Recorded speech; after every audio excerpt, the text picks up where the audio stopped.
Bismillahirrahmanirrahim. Assalamualaikum warahmatullahi wabarakatuh. Perkenalkan, saya Jeki Pistoni, praktisi talent mapping. Saya berterima kasih karena Anda sudah melakukan assessment secara online, dan saat ini adalah sesi feedback. Sebagai aturannya, nanti saya akan menyampaikan hasil assessment milik Anda, dan Anda bisa bertanya sewaktu-waktu jika ada yang perlu diperjelas, atau jika ingin menunggu sampai akhir juga tidak apa, kemudian nanti saya akan konfirmasi ke Bapak. Baik, untuk awalan saya akan menjelaskan apa sih talent mapping.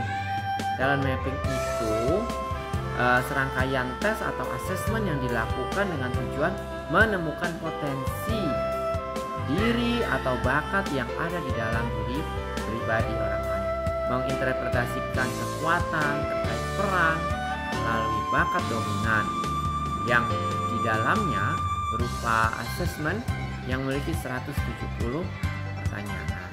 Nah, setiap manusia itu kan unik, ciptakan Allah, kemudian punya kelebihan masing-masing. Bakat menurut talent mapping adalah kemampuan manusia untuk berpikir, mengambil keputusan secara alami, dan ini berulang-ulang dari sejak kecil hingga dewasa.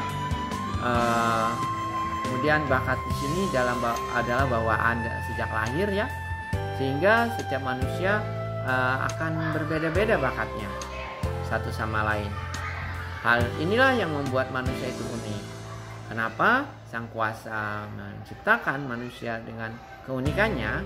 Diharapkan nanti manusia akan berkolaborasi, saling mengisi mana bakat yang lemah, diisi dengan bakat yang kuat oleh orang lain, sehingga hasilnya akan bermanfaat, akan membawa kemanfaatan bagi mereka maupun bagi lingkungan.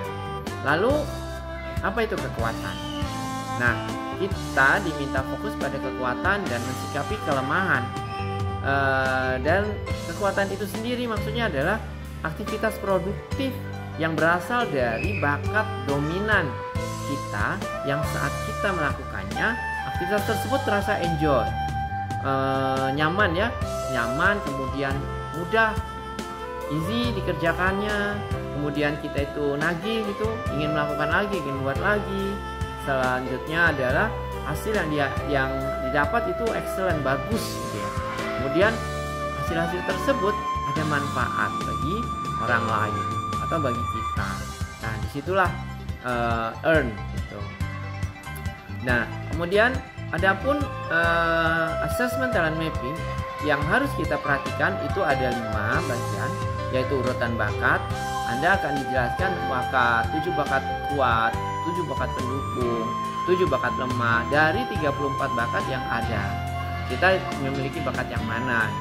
Kemudian peta bakat, ada 34 bakat yang akan tergolong dalam kelompok, 4 kelompok, kelompok striving, kelompok thinking, kelompok relating maupun kelompok influencing. Bakat-bakat kita ada di mana terletaknya. Kemudian yang ketiga adalah potensi kekuatan. Di sini aktivitas yang tepat untuk dieksplorasi serta dikembangkan secara sistematis, baik dengan menambah pengetahuan kita atau mengikuti pelatihan-pelatihan. Itu nanti kita lanjutkan ada strength cluster map, peta yang menggambarkan 8 cluster aktivitas produktif kita. Nah, selanjutnya adalah ST30.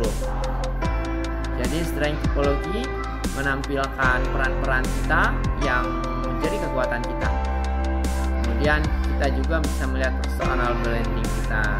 Manfaat talent mapping diantaranya adalah menentukan jurusan. Misalnya ada siswa atau mahasiswa yang ingin menentukan, saya masuk jurusan mana yang cocok dengan bakat saya. Nah, kita talent mapping akan membantu. Kemudian merancang karir. Orang-orang yang sudah bekerja di dunianya karirnya, di dunia pekerjaannya, mendapatkan apakah cocok dengan bakatnya ataukah belum. Di sini akan membacakannya juga. Kemudian membangun tim usaha. Talent mapping akan membantu memetakan orang-orang yang ada dalam usaha kita, mana yang cocok dengan aktivitasnya, mana yang belum, ya kan? Mana yang pas dengan bakatnya. sehingga akan tersusun squad utama dengan kelengkapan bakat-bakat yang saling mendukung. Kemudian ada juga sebagai ta'aruf. Ta'aruf ini maksudnya mengenal pasangan. Semakin kuat kita mengenal pasangan dengan menggunakan hasil talent mapping assessment, sehingga kita mengenal bakatnya, kekurangan bakatnya di mana, kelebihan bakatnya di mana, kita bisa mengisi dan saling mengisi satu sama lain, sehingga misi keluarga akan